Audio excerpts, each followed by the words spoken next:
Kumaran sir.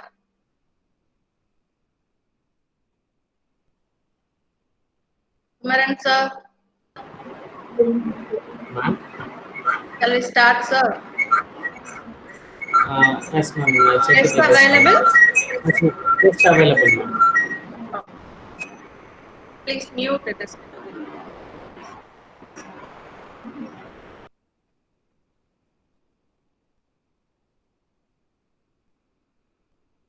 Okay.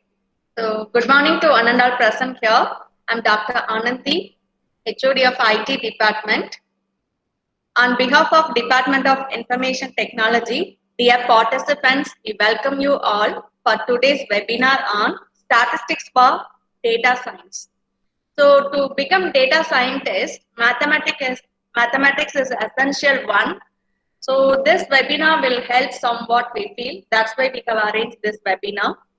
And today's speaker is Mr. Ahmed Khalid. He's an IIM Bangalore alumni. He has 12 years of experience in business development, and currently he is the Vice President of iMathtickets Learning. We welcome you, Ahmed sir. Now the session is yours.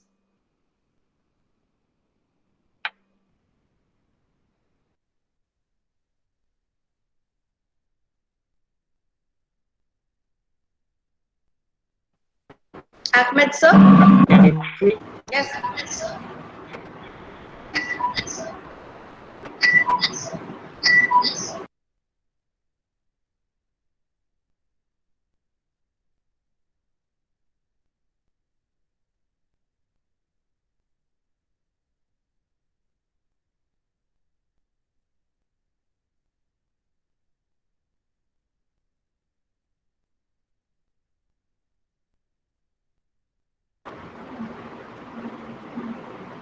Sir, Ahmed sir.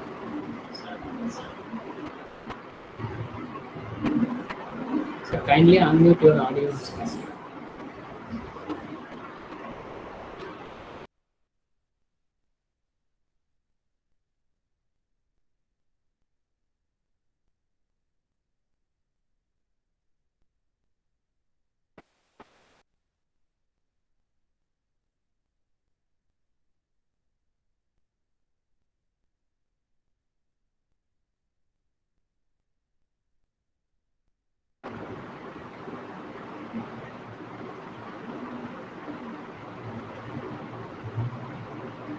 Ahmed sir.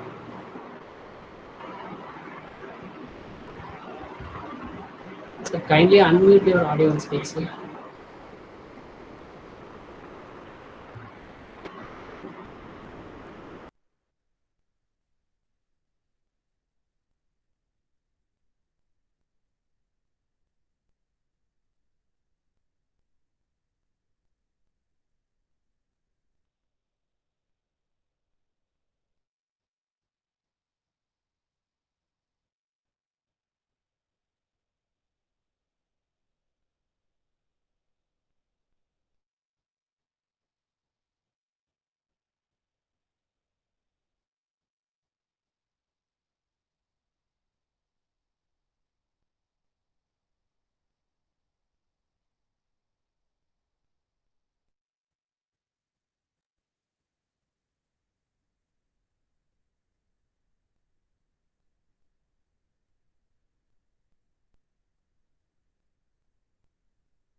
Sir, Ahmed sir, you can start, sir.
So screen is visible, but audio is not audible. Sir.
Right. Got it. Right. Okay. Sir, now you are in, sir.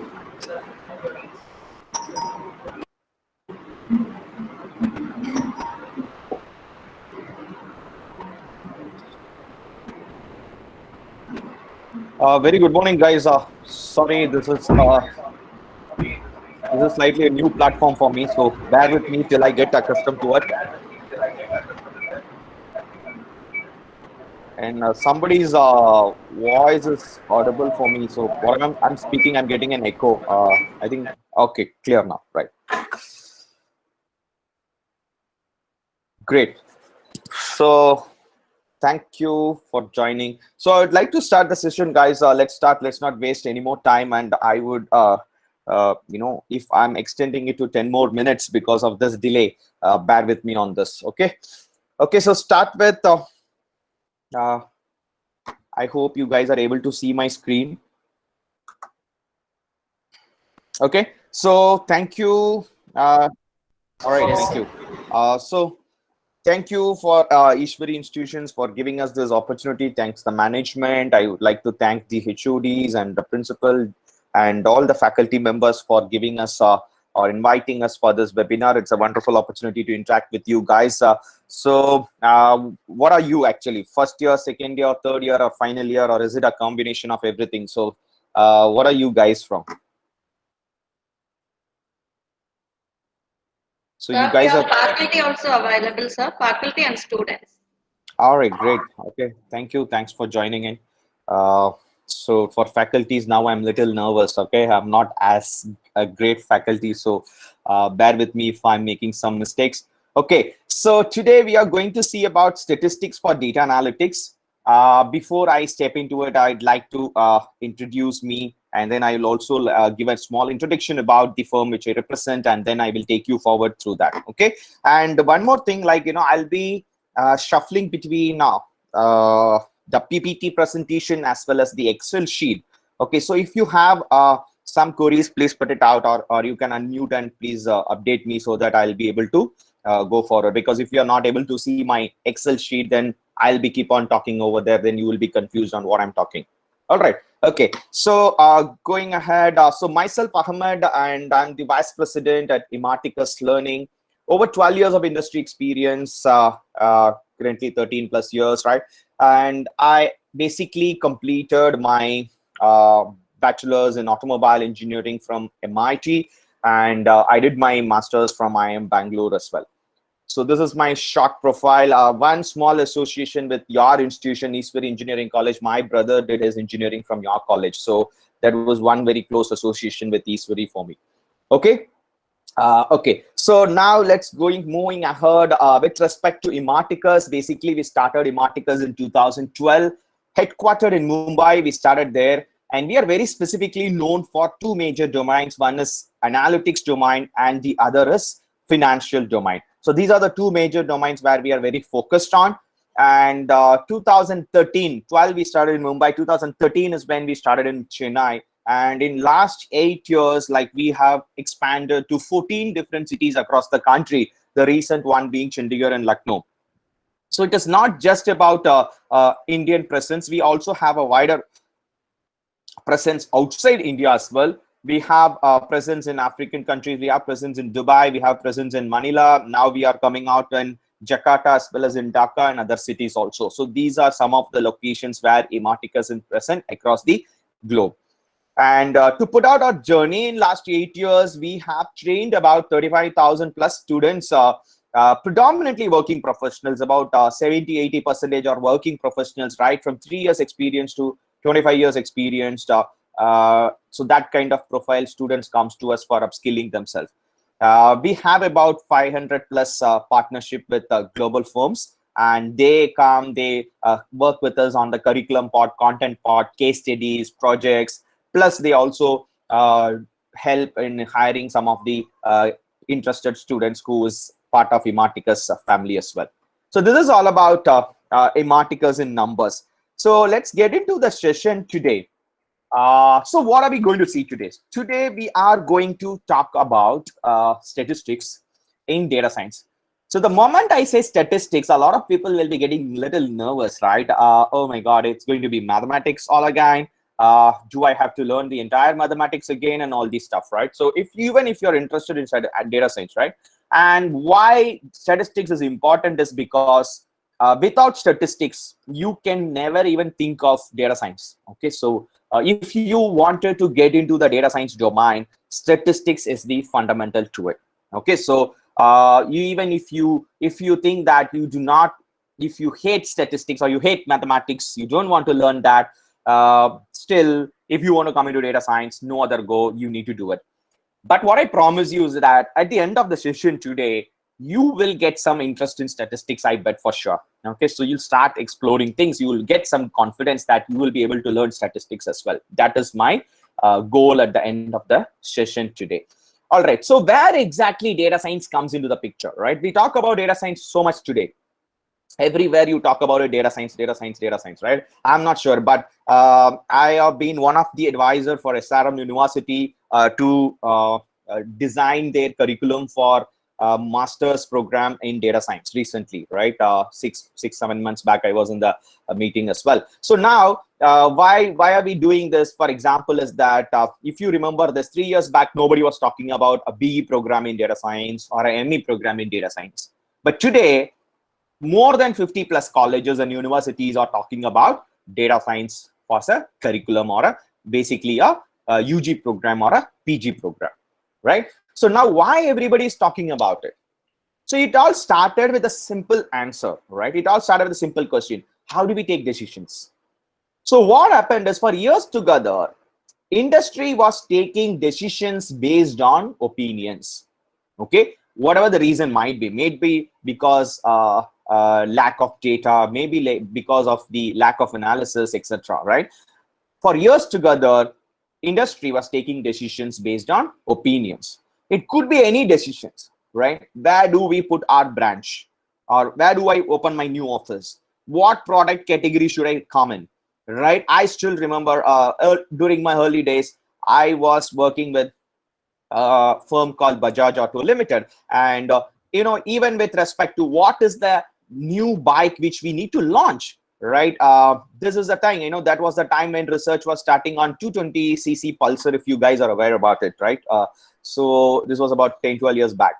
And the question is about all these decisions, right? What should be our next bike? Which category we have to come in? Predominantly comes with opinion.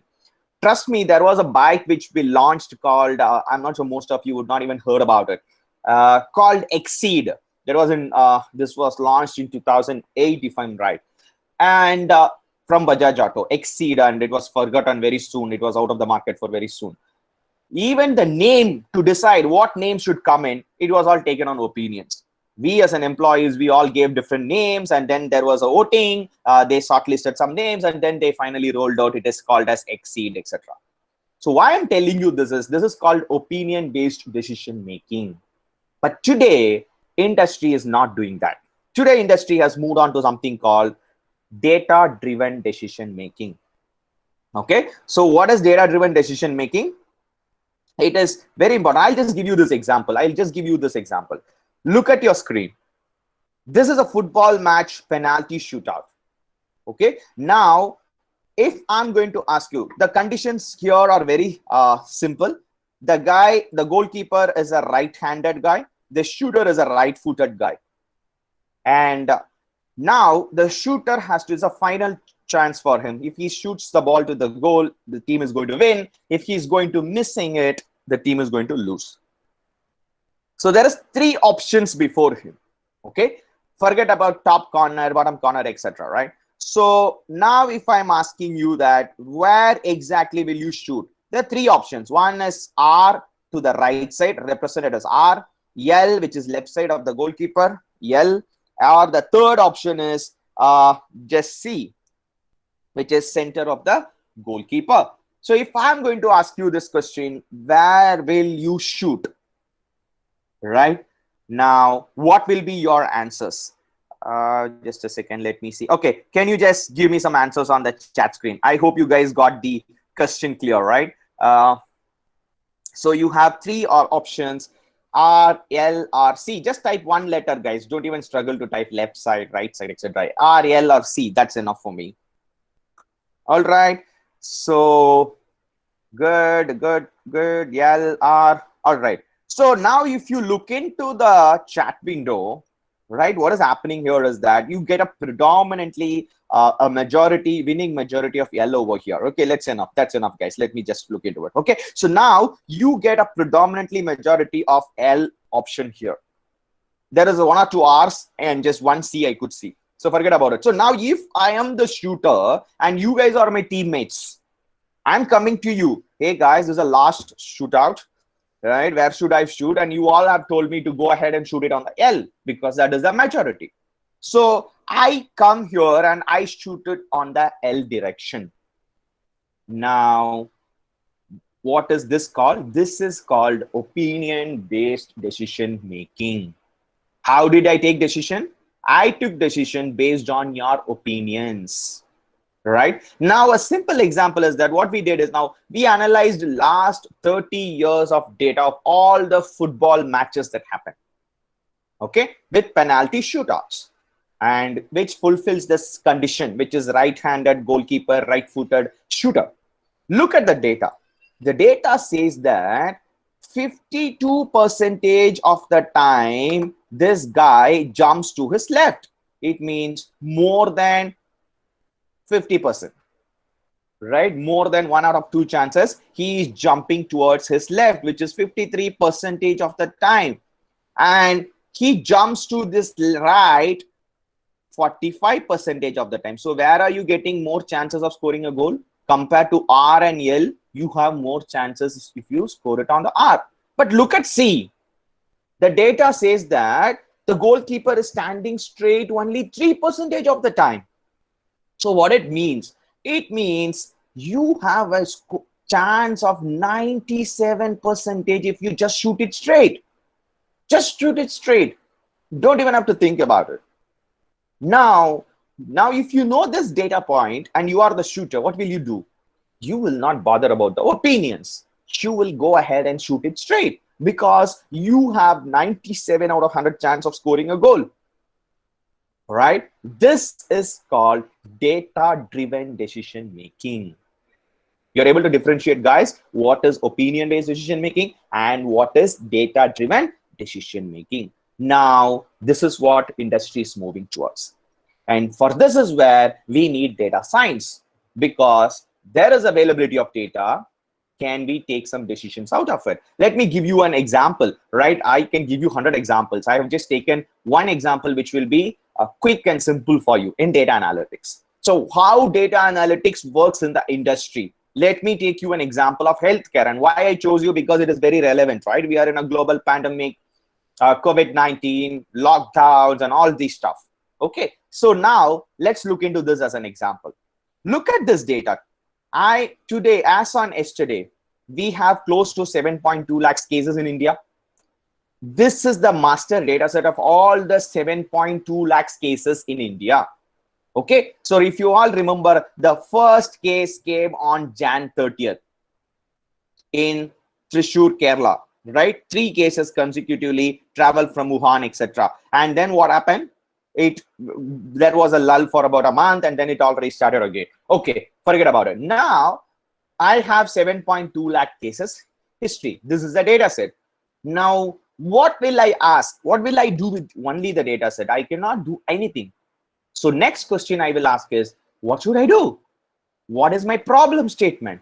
Right? Of course, this is the data set. Fine. Every day it's getting added up. Now, what should I do? The problem statement here is, can you predict the cases for future? Now, why is it important?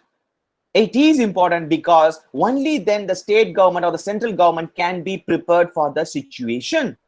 Unless and until you know how many cases are going to be in future, you are not going to be prepared for it. How many hospitals are required, how many beds are required, how many quarantine facilities are required, how much of medicines are required, test kits, anything and everything. All these answers, how much requires, depends on one answer, which is how many cases are going to be in future. So that is why predicting the cases is important. Now, who is going to predict these cases? Do you think the doctors will predict the cases? That is not their job, correct? The officers, bureaucrats, or the politicians, they are not going to predict the cases. This is exactly what the job of a data analyst is. So the data analyst comes into the picture, looks at the data, do statistical modelings and predict it. Now, this is the output.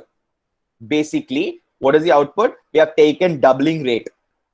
How much of doubling is happening? In how many days doubling is happening, right? So currently the data says that we are doubling at 20.3 days.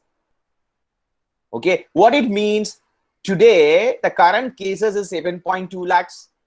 If we are doubling at 20 days, by July 23rd or 24th, we will be having 12.8 lakh cases. Okay, 14 lakhs cases. There is a mistake in this. Okay, so this data was not updated 2 days back. It was July 26th. Today we are on 6th or 7th, right? So July 27th, we are going to be at 14.4 lakh cases. Forget about this number. Okay, now remember this. How many days it took for coming to 7.2 lakhs? It took 5 months. Okay, which means it is close to 150 days. But in next 20 days, we are going to do exact 7.2 lakh numbers. This is how we do prediction modeling. So this is the job of a data analyst. Now, if you all clear now, right? So you guys are understanding now what is the job of a data analyst, etc. Now it can be any industry. There is going to be a data set. There will be a problem statement. Then data analyst will work on it. That's all, right? You take a data analyst in cricket. What is the job? His job is to analyze the strength and weakness of all the players using existent data. Correct? So this is exactly called as data analytics. And always remember that the prediction problem is not the only problem. There are multiple problem statements. So between this and this, right, between the problem statement, data set and problem statement, then the solution, there is a process. What is that? That is where you need statistics. You need to know what statistical model, what statistical concept or formulas which I'm going to use here. You understand this, guys? So that is why statistics is important. So without statistics, you cannot come to this output. You will have a data set, you will have a problem statement, but how do you know what concept to apply? Correct? So that's exactly why statistics is important. Okay, so now you all understand why statistics is important in data science, right? So let me come to the, we'll get into the topic. So before we get into the topic, it could be any study, right? It can be anything. You take any study that is happening in world, right? Do richer students score more marks in entrance tests? This is a study, right? That is happening, right? Is there an economic benefit of getting a degree from a high graded university? Right? Do CCTV cameras prevent crimes? How Netflix knows what kind of movies you watch? All these comes from one concept called statistics. So without statistics, there is no data analysis or no data science. All right, you're clear? Okay, right. So let's move into the important part. Now, the moment I say statistics or mathematics, where do you get your allergy from? The allergy comes from the formula. Oh my God, do I have to again study all the formula, right? The formulas in statistics are huge. Do you have to memorize this, right? I am not able to bring all the formulas inside the screen. Another 100 formulas are there for statistics in data science. Do we have to memorize this formula? The big answer is no, don't even try. Why you don't want formulas? Because you are going to use tools. You are not, as long as you are going to do data analysis with pen and paper, you need formulas. But we are not going to do that, right? We are far advanced. We are going to use some tools to do the analysis. What are the tools? Even Excel is a tool. Today, I'm going to give you all examples using Excel only. Okay, I don't want to complicate with R, Python, etc. I'll give you all these examples with Excel so that you can even try it. But if the data is more complicated, analysis is more complicated, you will still go for R and Python. These tools have all the formulas inbuilt to it. So don't ever try to memorize or mug up any formulas. Don't want it at all. See, if you look into it, even your college mathematics paper or your school mathematics paper, this is exactly where you will make mistakes. You will not know what formula to apply. You will forget the formula, or you will make some silly mistakes in putting the numbers there and doing the calculation, and you will get lesser marks. All these things are not required. What is required now? What is required is concept. Understanding of the concept is important. You need to understand the concept. Okay, you're clear? So the concept understanding is important. So that is exactly what we are going to see from now on. What are the basics concepts? I cannot cover all the concepts. Of course, it's so large, right? So the purpose of the session is that to give you an idea that you can get into statistics very easily. Okay, and the concepts are very, very simple. So now, how do you define whether you learned something or not? Okay, so I've been asked this question for a very long time. How do you define whether you learned something or not? The simple thing is, if you can explain any concept to a 10-year-old, this is my definition, you may agree or not. If you can explain any concept to a 10-year-old and the 10-year-old can understand it, it means you have learned the concept. If you are finding it difficult to make a 10-year-old to understand a concept, it means you have to relearn it again. That is the concept part of it. All right. So I believe after this session, you will be able to explain all these concepts to a 10-year-old. Okay. And the second part is, whenever you learn something, you should not forget it. For that, you need certain things to remember. So again, that I will give you at the end of the session. So let us not waste time. Let's get into it. So the very, very basic formula. Okay, just give me a second. I'll just have a look at if you have any questions. All right. So if any questions is there, guys, put it on the chat box. I will just have a look at it once in 10-15 minutes, and then we will proceed further. Okay, right. So the very basic concepts of statistics is called central tendency. So what are the central tendencies in statistics? Very, very basics. Mean, median, mode. Right? Everybody knows. Okay, so to one or two people, if you don't know, don't worry. I'll repeat it. You will be knowing at the end of the session. Right? Now, what is mean? Mean is nothing but the average. I'm really sorry, guys, because I'm not able to keep the chat box parallelly on my screen. So I'm not able to keep it more interactive. Okay, so I'm really sorry for it. But in case I'm also finding that people are not even unmuting, so I'm not able to keep it interactive. But let us keep on. But if you have questions, please put it on the chat box. Okay, fine. So mean is nothing but average, right? And you all know how to find an average. Okay, what is the median? Median is the middle value. Median is the middle value in a data set. What is mode actually? Mode is nothing but most repeated value. You have a data set, there will be a values which are most repeated. That is called mode. Okay, what is there? Very simple, correct? Now the question is, when will you use mean, when you will use median, and when you will use mode? There are three central tendencies are there, right? When will you use mean, and when will you use median, and when will you use mode? That is the question. I'll give you an example. What happened is, there were 10 guys who were in the same team in an organization, in a company.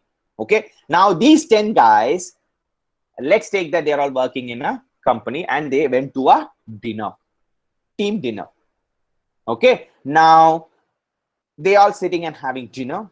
Somebody's coming in and asking them, hey guys, you guys are all from the same team. Yes, we are all from the same team.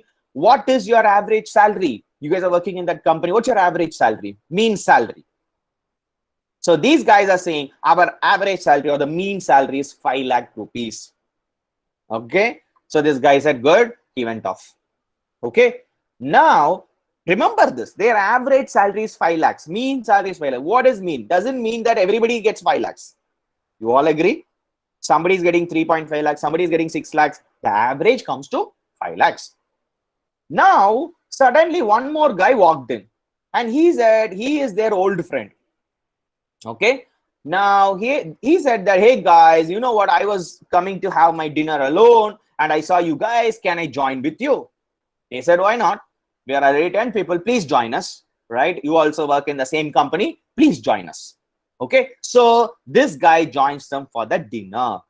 Now this guy is this fellow. Last I checked, his salary is 15 crores.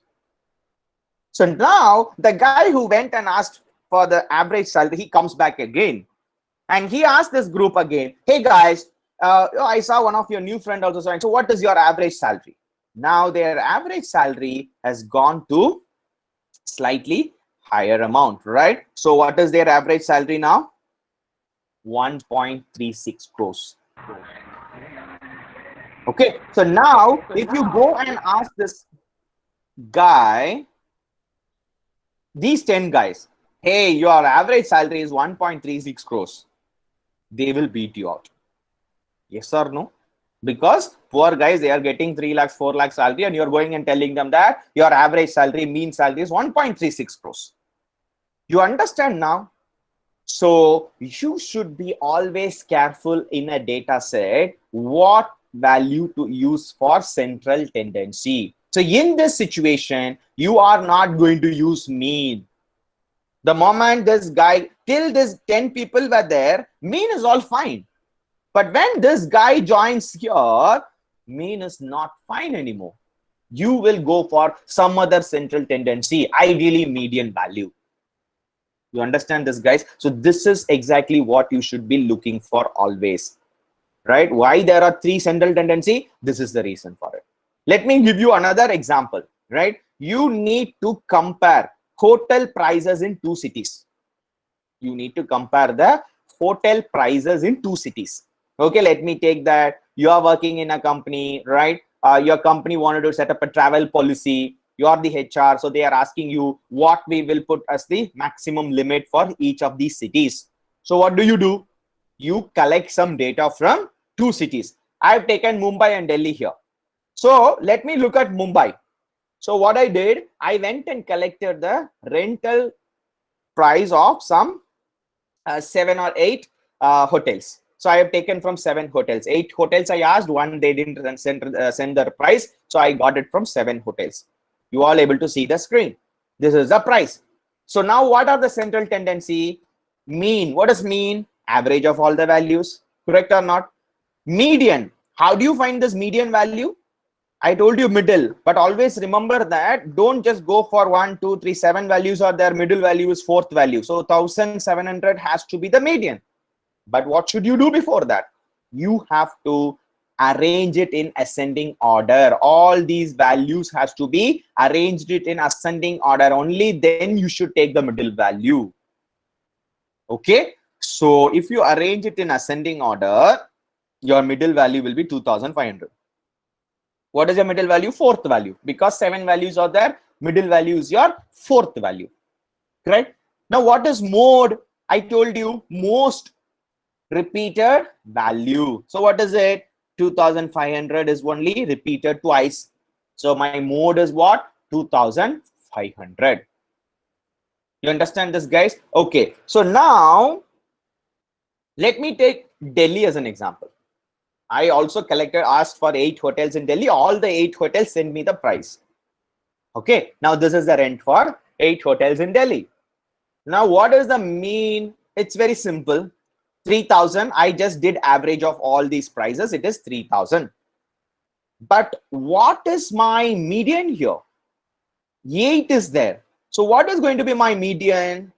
My median will be the average of, see here it is not middle value, right? Because 4 is not my middle value. So the median is going to be average of 4 and 5. Understand this? Again, it is not the average of 2750 and 25 because we need to arrange this in ascending order first. All right. So it is the median of 4th and 5th value, but not 2750 and 25. You understand this, guys? Clear? Okay. So our median is coming to 3375. Now, can someone tell me what is the mode here? Right, you all are looking at the data. What is the mode here? Let me go to the chat box and see what is the mode.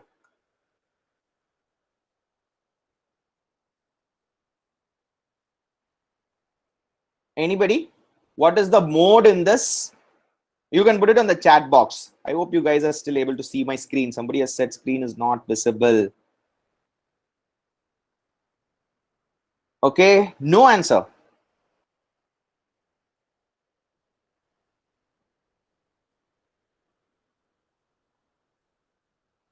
What is the mode, guys? Okay, so the mode is basically 0. Why? Because there is no repeated value in this. You understand this? So the mode is going to be 0 because there is no repeated value in this. You all agree? So now you can decide what will be the value that you will take as the average pricing or the central tendency, which you can decide on that, right? In my opinion, as median and mode is coming here, I would prefer to go with 2.5 as the value, right? So this is how you need to decide mean, median, mode or central tendencies based on the data. Okay, right. So shall we go to the next? Guys, before I go, can somebody unmute and tell me that if the screen is visible?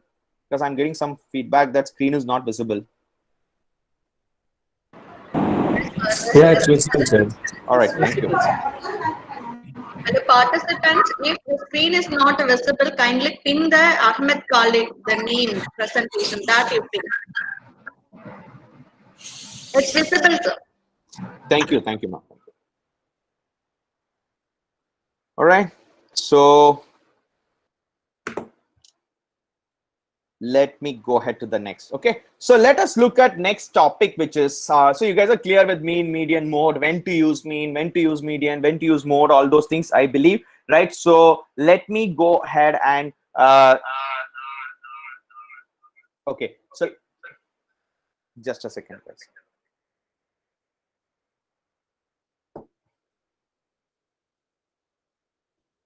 All right, so let me explain to you about variance and standard deviation. So what is variance? Variance is nothing but what is the spread of data. To understand the spread of data, we use variance. Okay, so how do we understand the spread of data? How far the data is spread in the data set. Is it very widely spread or it is very narrowly spread? Now the definition might confuse you. I'll give you example. Don't worry about it. Okay, now what is the formula for variance? Okay, whatever it is, right? Sigma square, summation, x minus mu, whole square. But what I told you, we don't want any formula, right? So we are not going to forget about it. What we need to understand the concept. What is variance? What is standard deviation?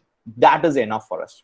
Clear now? Okay, let's see. These are stuff 8th standard basic mathematics, guys, right? So somebody might feel that, you know what is this guy, man, talking about all these basic stuff? So this is I have to talk to it because there are a lot of people who are not understanding the basic concept behind it. They are only formula oriented. Okay, so that is the reason. So let me give you an example of variance now. So let us take an example. You walk into a flight, right? You walk into a flight and you are asking that what is the weight of the passengers over there. What are the weight of the passengers over there? Now let's take that there are 10 passengers and I have listed out the weight over there, right? So there is a guy who's 92 kg. There is a small kid who's 10 kgs, 18 kg, 22. There is also an obese guy who's 120 kgs. All are there in the flight. You take flight, bus, whatever it is all possible. Correct. So what I'm going to take the central tendency, like what is mean, right? So my mean is 59.1. Very simple. Average of all values, 59.1. Okay. Now I'm here taking only mean as my central tendency. Right. Now, how do I find this variance? I got variance as 1410. Right. Forget about the formula and everything. It is nothing but how far the values, each value is spread from the mean value. What is the mean value? Look at here, mean is 59.1. 92 is quite far. 72 is slightly closer. 10 is very far, right? 120 is very far. So this is what is called variance, the spread of data from the mean value. Understand this, guys, right? Now, if what you need to understand, forget about how the value, what is the value, what is the formula, all those things. What you need to understand is that if the variance is very high, okay, the spread is very high, it means your variance will be very high. You all agree to it? If the spread of data is very high, your variance, what does mean? Variance is nothing but understanding the spread of data. So your variance is also going to be very high. Standard deviation is nothing but, no definition. Standard deviation is nothing but square root of variance. That's all, you just square root. So if there is a high variance in a data, you will have high standard deviation, correct? Yes or no? The higher the value of data, you are going to have higher standard deviation. Now take another example, you will be able to understand it better. Compare this with the next example. Okay, look at here. You take a marathon race, professional marathon race, right? You take the top 10 winners. That's all, top 10 winners. And you're going to ask them that, what is your weight in kgs?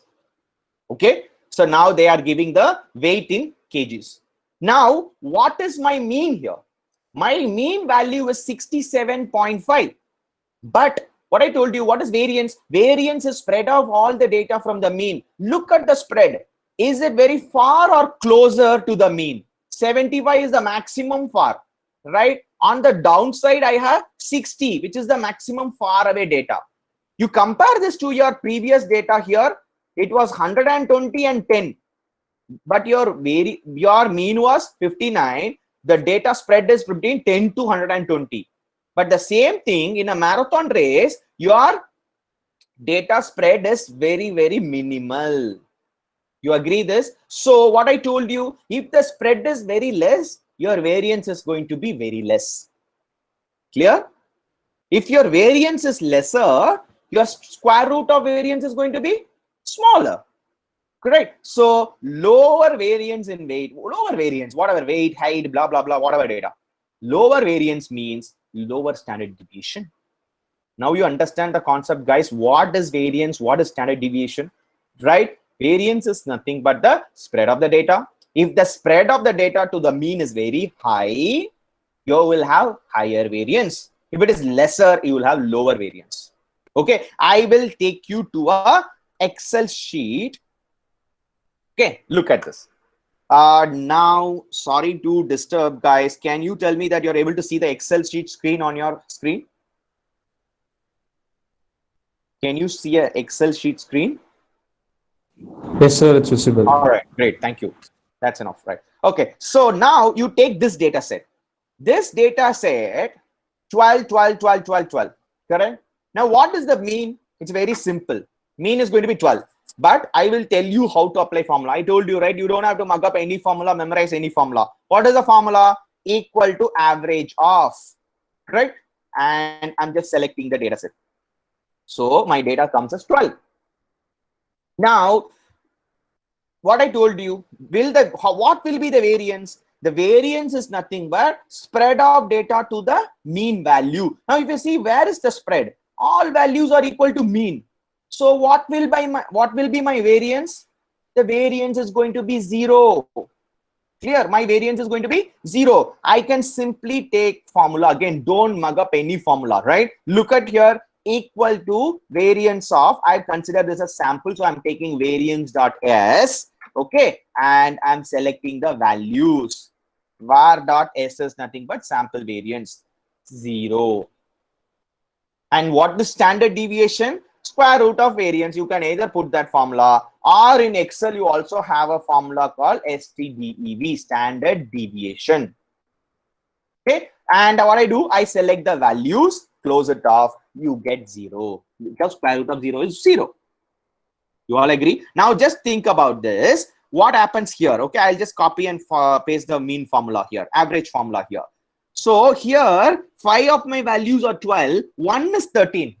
So what will happen? My value mean is slightly different, not exactly 12. My values mean is 12.16. So now, is all the data closer to the mean or far away from the mean? Closer to the mean. So what will happen to my variance data? My variance data will be, I'm just using the same formula, equal to var.s. Variance is very, very less. Understand this, guys? If my variance is less, what will happen to my standard deviation? Standard deviation is also very less. Now, apply the same thing here. 12, 12, 12. Instead of 13, I have taken a higher value, 13,000. Now, what will happen to my mean? Just putting it over here. My mean is very big. Now, what will happen to the spread of the data? Think about it. 12 to 2000, very far.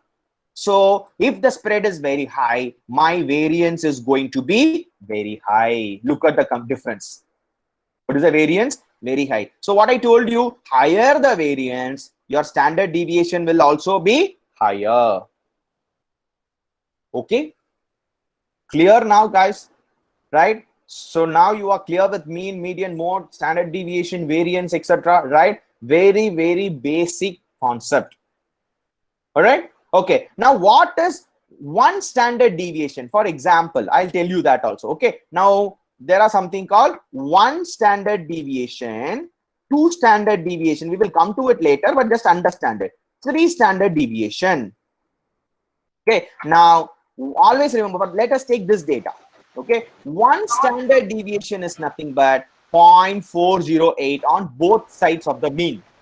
So always remember this, one standard deviation will vary between, right, 12 minus one standard deviation on one side to 12 this mean plus one standard deviation on the other side. Somebody's this is in unmute. Can you please mute yourself? Okay. All right, thank you.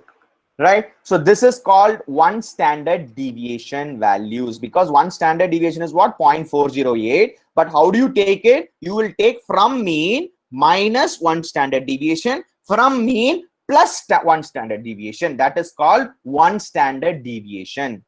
You understand this, guys? So what is two standard deviation means? Very simple, right? Your mean value minus 2 into your standard deviation value. Same thing. Right? So this is your two standard deviation. Similarly, your on the other side, what will be your two standard deviation? It is going to be your mean value plus 2 into your 2 into standard deviation. That is two standard deviation, right? So that is the value. Like this, you can find 3 standard deviation, 4 standard deviation, anything. So now you guys are clear. Variance, standard deviation, 1 standard deviation, 2 standard deviation, 3 standard deviation. Okay, so shall we get into the PPT now? Okay, so next I'm going to take you through another concept called correlation. This is the next concept. Now, what is the formula for correlation? Look at it again. Do we need any formula? No, forget about it. We are not going to learn any formula from now on. Okay, all we are going to do is use the tools, right? So what is correlation means? Correlation is nothing but strength of association between two variables. When you take a data set, the data set will have many variables. What is the strength of variable association between any two variables is called correlation. I will explain to you. Don't worry, definition might be slightly confusing. Okay, let me give you an example. Look at the data. Temperature and ice cream sales. Very, very basic concept. What will happen when temperature increases? Ice cream sales will also increase, correct or not? Right? More the summer is becoming, that is the temperature is increasing, your ice cream sales are going to increase. Right? In Chennai, we don't feel that because always we face the summer only. But if you go for foreign countries, Europe or US, you will be feeling this, right? Your temperature varies hugely. So when it is winter, ice cream sales will come down. In summer, ice cream sales are going to go up. What it means, when temperature goes up, your ice cream sales is going up. So is there a correlation? Yes, there is a correlation. What is the correlation? It is, if you plot it into a graph data, the data will look like this, right? Like a straight line going up. It is positive correlation. Why? One value going up, the other value also goes up. That is called positive correlation. Can you give me I can give you some other example. The amount of time you spend on studies and your marks, exam marks, is it correlated? Definitely yes. Positively correlated, correct? Because more the time you study, more marks you can score. So positive correlation. Similarly, I can talk to you about, there are other correlation called negative correlation and no correlation. Now, what is negative correlation? Exactly opposite to positive correlation, right? When one value goes up, the other will come down. What is an example? Can I tell that you wanted to buy a second-hand car, right, or a bike? The more the age of the vehicle, right, what will happen to the value? The value will come down. Higher the age, value will come down. Correct? Is it correlated? Yes, it is correlated, right? Because 2010 model and 2015 model, you are not going to get the same price. 2010 model, which is 10-year-old vehicle, will have lesser price. 5-year-old vehicle will have more price. So basically, it is what? Negatively correlated. Or I can give you another example. The time you spend on gym, right, or workout. Okay, you can even sit simply in gym. The time you spend on working out and your weight, is it correlated? Yes. What is the correlation? Negative correlation. The more time you work out, your weight is going to be reducing, lesser. Clear now, guys? Right? So correlation concept is clear. Positive, negative correlation. Now, what is no correlation? If there is no relationship between these two variables, no association, then it is called no correlation. I can give you an example. The color of the dress that you wear for your exam and your marks. You might be very sentimental and you can wear the same red color dress every day to all the exam. But statistically, there is no correlation between your color of the dress and your marks. Agreed or not? That is called no correlation. You can even apply to the car, second-hand car, right? It is not going to make any difference, right? White color second-hand car or a red color second-hand car, we are not going to say that price, there is any correlation. The price is not going to impact it. You understand this now? Okay. Clear? Now, what is correlation coefficient? This is a number to measure how much is the correlation. See, you all agree there is positive correlation, negative correlation, and no correlation. But how much it is positively correlated, right? Is it very strong or it is weak? That is called correlation coefficient. And always remember, correlation coefficient varies between -1 to +1 and zeros in between, right? What is -1? It is negatively correlated. What is 0? No correlation. What is +1? It is positively correlated. That's all, guys. As simple as this, right? I will give you an example. You will understand better, right? Now you are understanding the concept. Let me give you an example for how to find out the correlation. Okay, look at this. I have taken the same data, temperature, ice cream sales. What do we need to find? We need to find what is the correlation. We all know that there is positively correlated, but how much it is positively correlated, right? That is called correlation coefficient. There is a formula in Excel equal to Corel. So I told you, right? Don't mug up any formula. Equal to Corel. You only wanted to know what formula to put here, what function to put here. That's it. Corel is the formula for correlation coefficient. So it is asking me to select the array 1. I selected, comma. I want to select the array 2. I selected, close the box, done. What I said? Value is 0.96. Okay. What is meaning of 0.96? It is closer to +1. Right? I told you, right? Your correlation coefficient is going to be somewhere between -1 to +1. When it is going to be closer to +1, what it means? It is, first it means positively correlated, correct? Positively correlated. Second, it is highly correlated.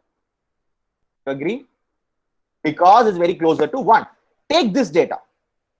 Age of the car and price of the car I have mentioned here. Okay. So you all know that this is going to be negatively correlated. Correct? So what is the formula equal to? Corel. And I'm going to take the age of the car, comma, I'm going to take the price of the car. Okay. And enter. What is it? You have a negative sign closer to -1, correct? So what it means? It is negatively correlated and highly correlated. It means highly negatively correlated. You understand this, guys? Okay. So what you need to understand is what is the concept of correlation you need to know, and what is the function Corel. That's all. In R, if you go, you are going to use a different function called COR, core. So that is the only thing you need to remember, and you don't have to remember this formula bigger formula R equal to N into, right, summation of XY minus summation of X into summation of Y. All these formulas is not required. Okay, so if you start looking statistics in this angle, it looks very simple for you. All right, now let us go to the next important concept called probability. Okay, so what is probability? It is nothing but, again guys, I'm not going to put all the formulas every time. Forget about formulas. We are not going to talk about formulas anymore. So what is probability means?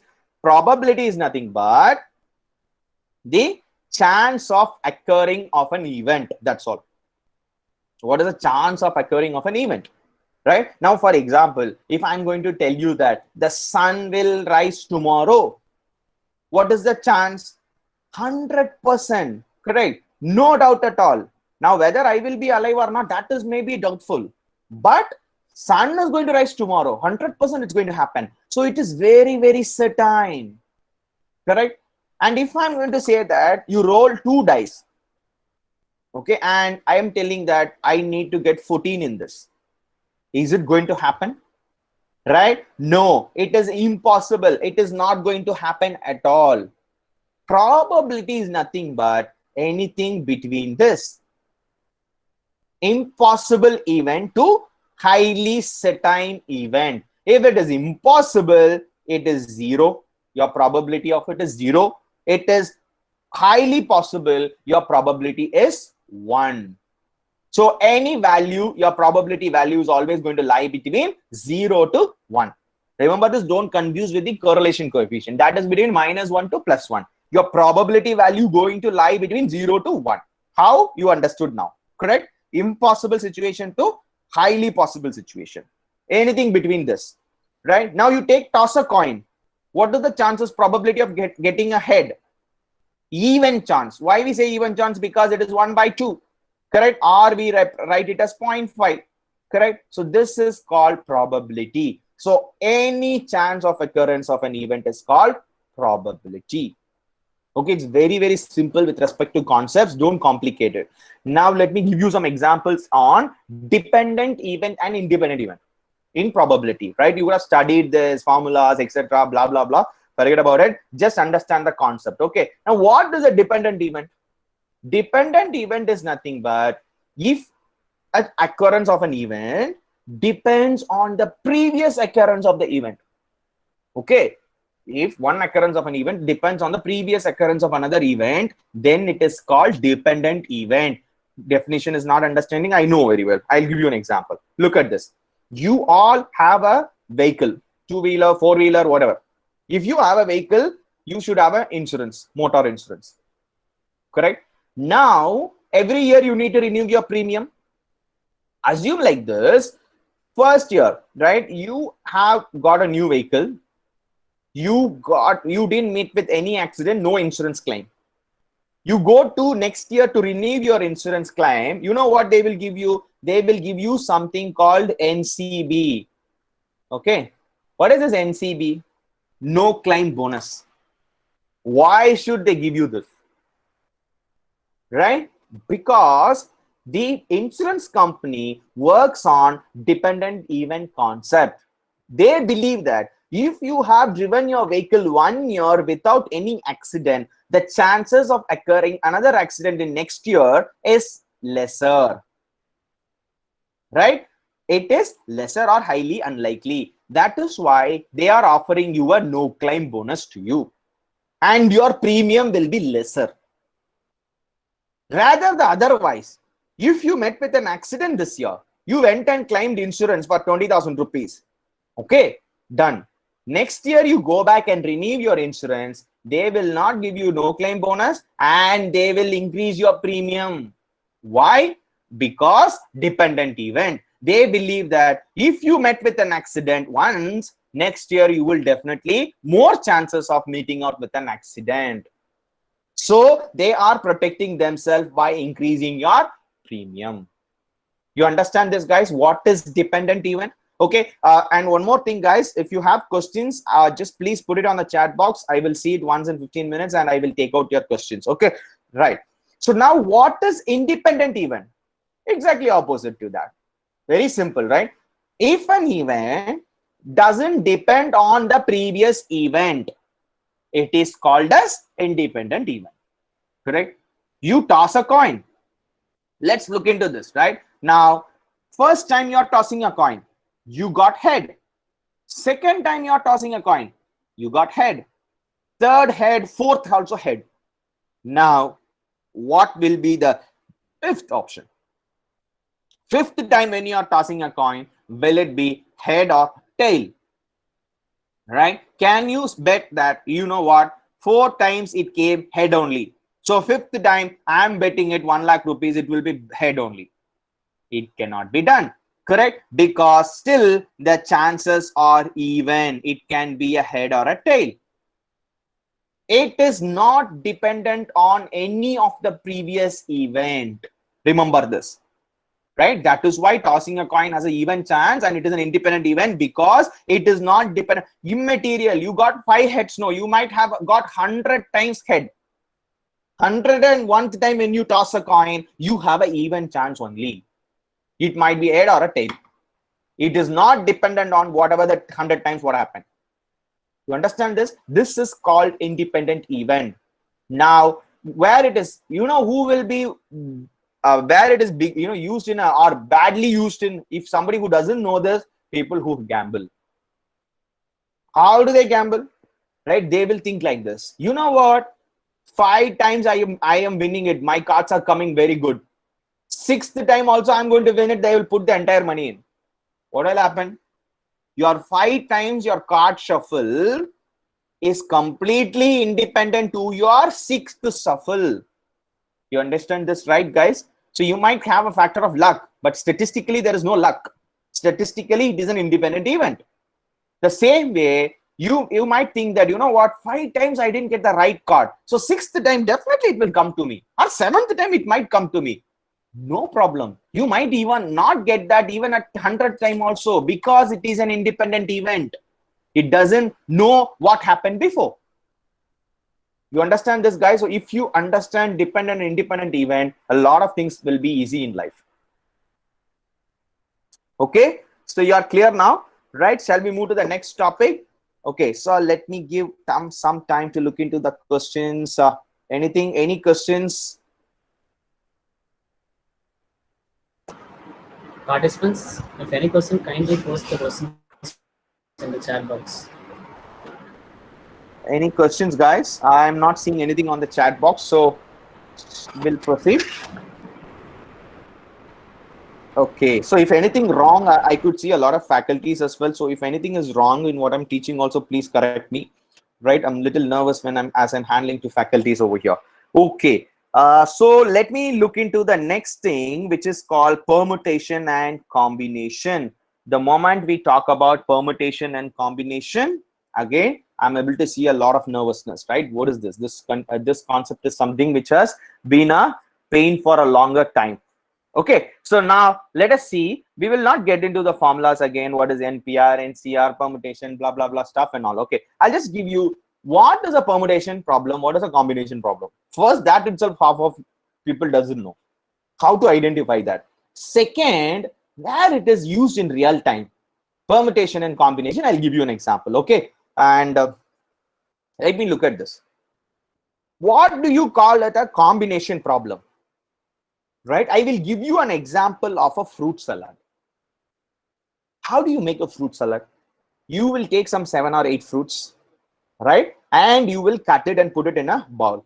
That's all. Fruit salad, right? You want to add ice cream, that is the later part. That's it, fruit salad, right? Now, is the order of cutting fruits important or not?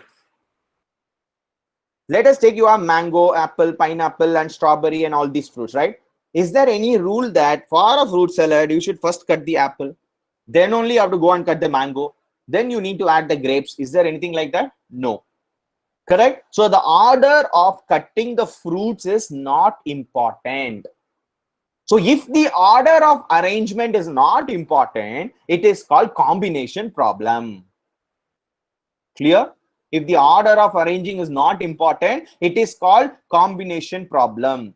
Now, where is, okay, sir, this is fine. Where will we use the order is important? Take a number lock. right? I am telling you that, hey, the password is 22352.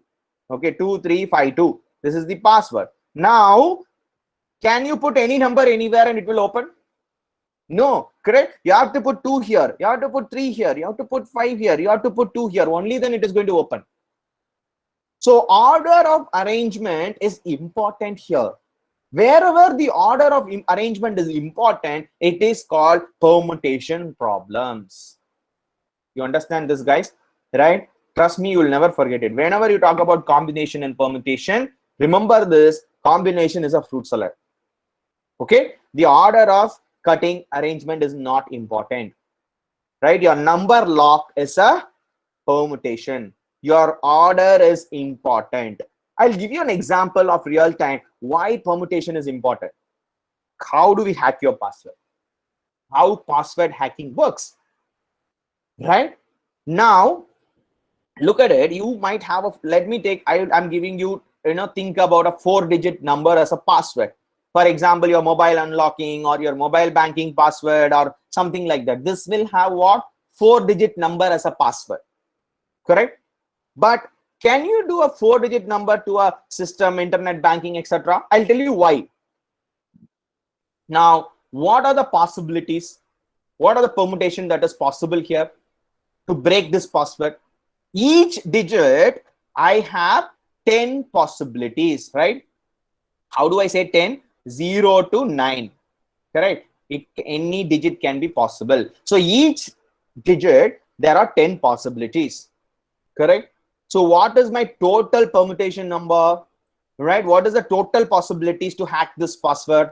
10 into 10 into 10 into 10, right? Which is 10,000. Remember this: if I am going to generate a program to generate a random number, create a program to generate a random number between 0 to 10,000, how much time it will take for the system to run it?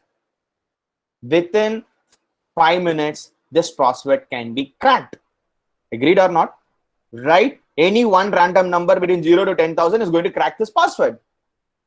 That is why when you go for your internet banking or your Gmail passwords, email passwords, etc., they will ask you to go a little complicated.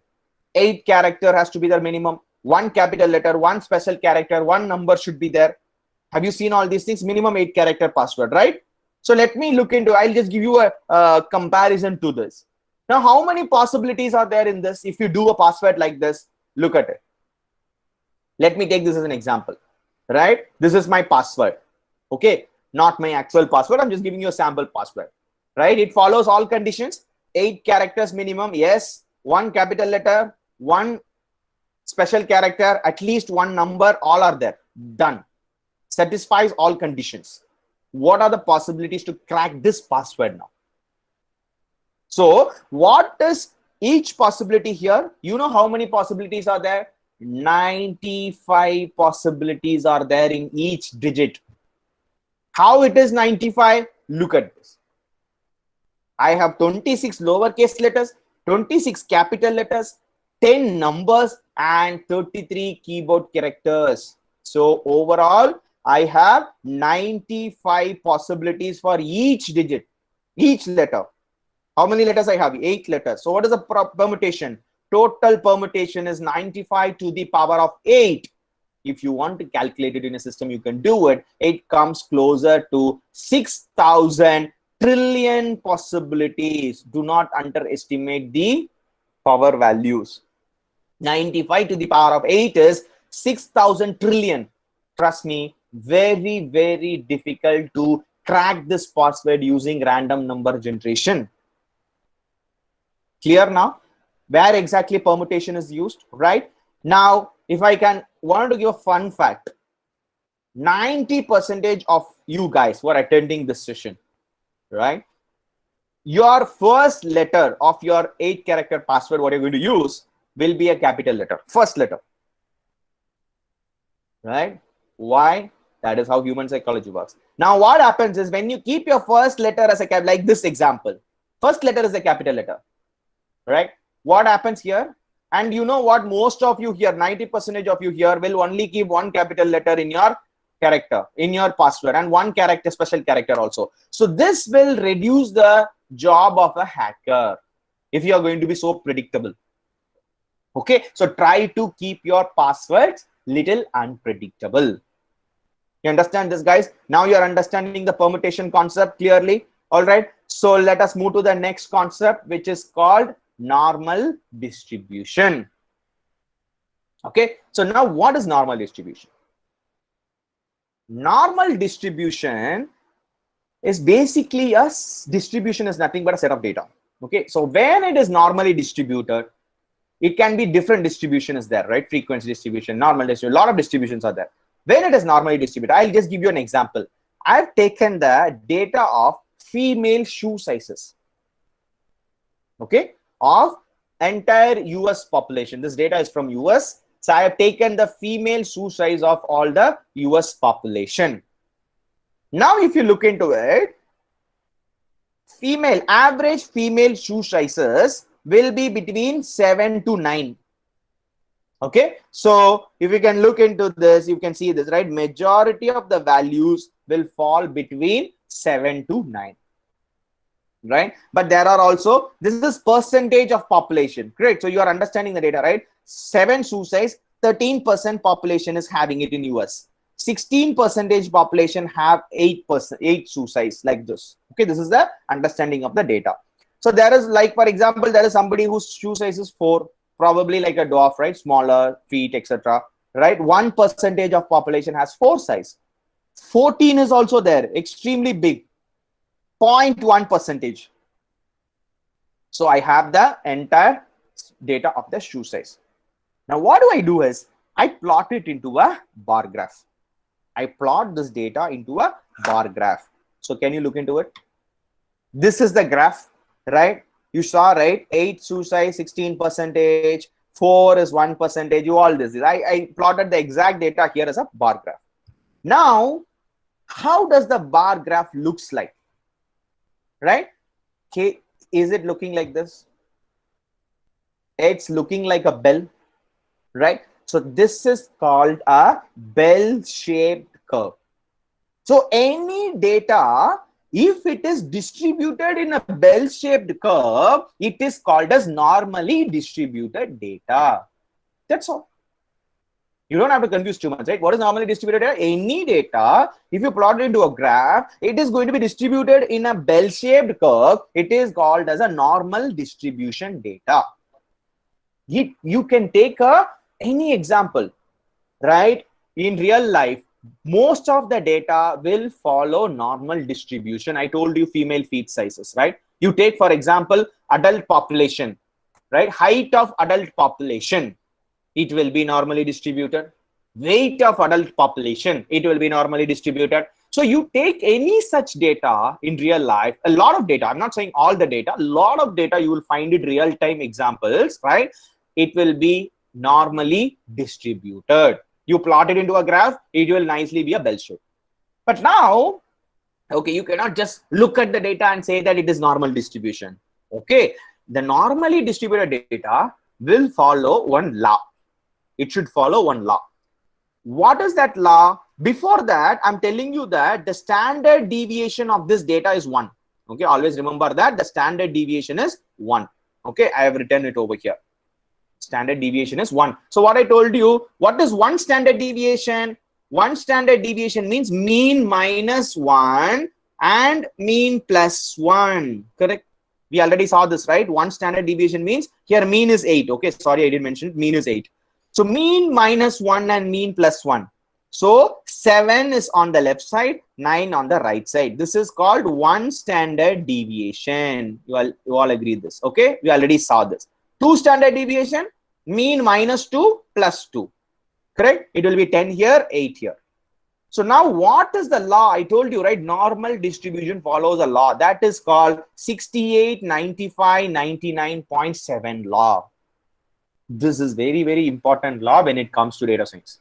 Okay. Now what is 68, 95, 99.7 law?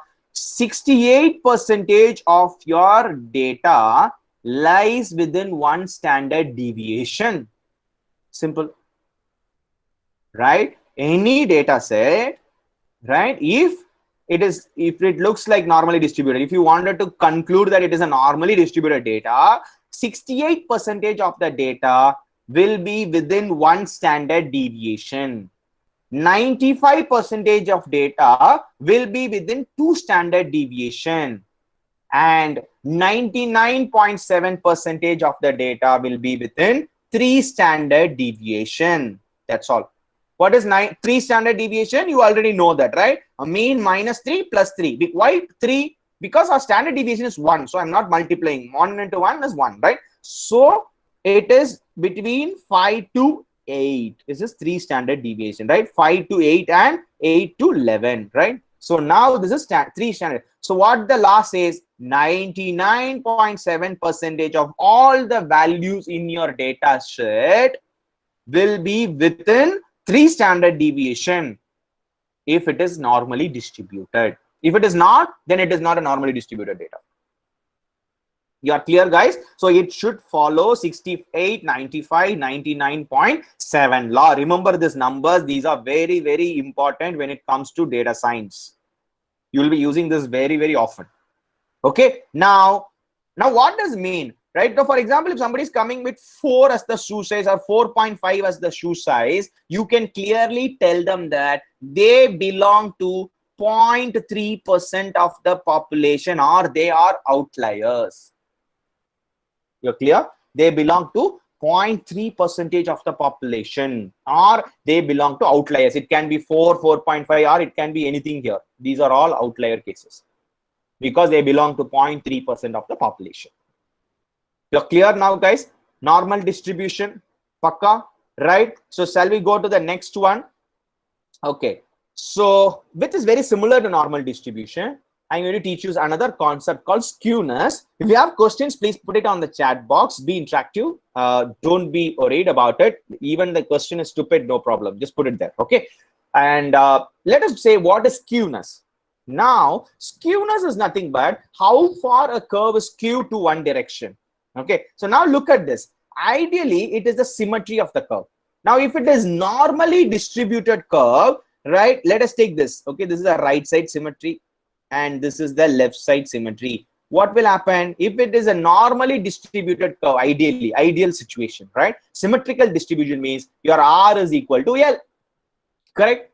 Then it is called a symmetrical distribution, or there is no skew. Okay, now you can, example I already gave you, right? The female shoe size which follows a nice normal distribution with a without any skewness, right? So it is basically a left side is equal to right side model. Now let us take an example of income distribution.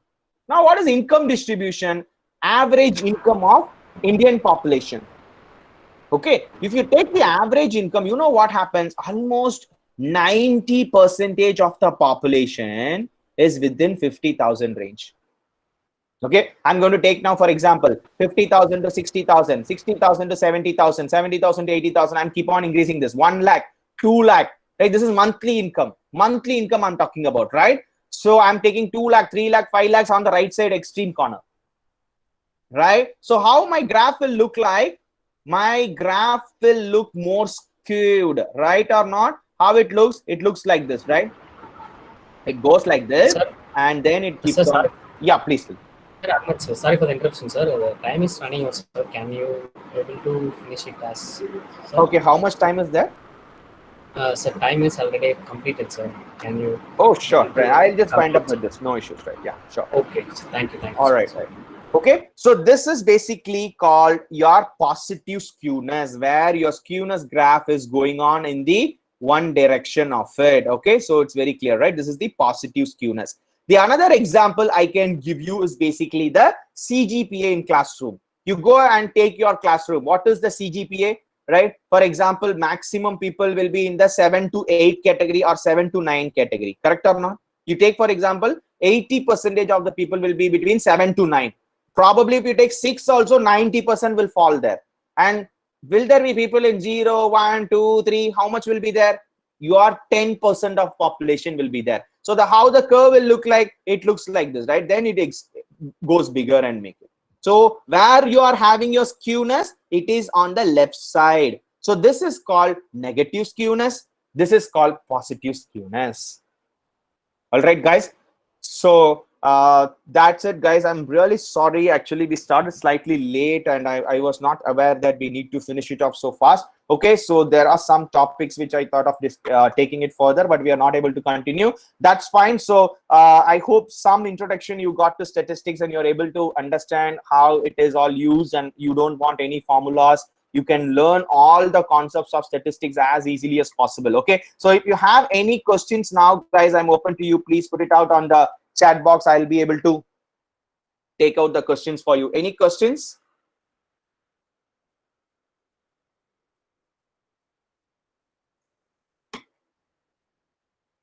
All right, so we will be sharing out a feedback link to you, right? So please give your feedback so that it will help us in getting the feedbacks from your end. Okay, and we will be looking for a feedback from you so that we can improve it on the next sessions. Okay, so thank you, guys. You have been a wonderful audience. Thank you for the time. Stay safe, stay home, and please reach out to us. There will be more webinars like this. We are conducting regularly for across India, so you can also part of those webinars, right? So you can subscribe to that, and we will be able to help you out with more webinars also. Thank you so much. Thank you. Thanks. You are a great audience. Thank you. Thank you, sir. Please wait for a minute. Kumaran sir, kindly conclude. So you really made us to understand the mathematics in an easy way. So let's plan. So for detailed session also we can plan further, sir. Thanks a lot. Thank you, ma'am. Thank you. Thank you, ma'am. Thank you, sir, for accepting our invitation as a chairperson for this wonderful webinar. That was an awesome session. Thank you, participants, for participating in this wonderful webinar. And I'm very much gladful to thank my management, chairman, sir, and mainly our department HOD, ma'am, who are the backbone of this wonderful webinar, and I'm thanking the participants, and I'm thanking the faculty members who are very supportive for this webinar, and mainly thanking for all the participants who are actively participated in this webinar and got a wonderful session. Thank you all. Kindly fill the feedback link to get your e-certificates. Thank you. Ahmed sir, have you posted, sir, the feedback link? Sir, Ahmed sir? Yeah, just give us a second, sir. I'll ask my team to post the link now. Okay, okay, sir. Thank you.